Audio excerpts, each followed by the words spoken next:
So we're going to go ahead and look at an example for property number 3. If two events, E and F, are mutually exclusive, then the probability of E or F is equal to the probability of E plus the probability of F. So remember, in this, you can also write this as probability of event E union event F. And so we've talked a little bit about that with our Venn diagrams. But let's look at this example. The following data was compiled after a study of hospital deaths. They estimated that 5.2% of the deaths that occurred in English hospitals were preventable. They attributed preventable deaths to the following types of errors. So 31% were due to poor patient monitoring, 30% were due to diagnostic errors, 21% were due to inadequate drug or fluid management, and then 18% were due to other errors.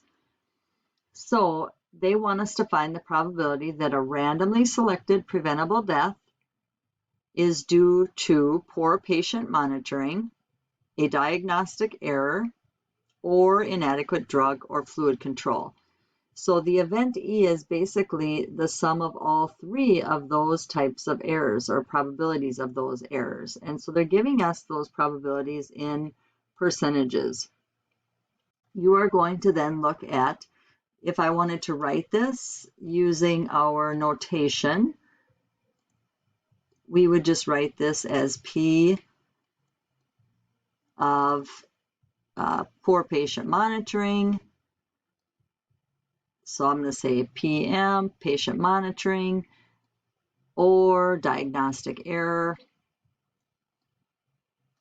or inadequate drug or fluid control, ID. So I'm going to go ahead now and add up the probability of each of those particular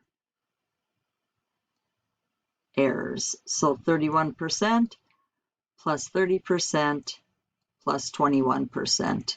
And when we do that, we get 82%. The probability would be 82% that a randomly selected preventable death is due to any one of those three.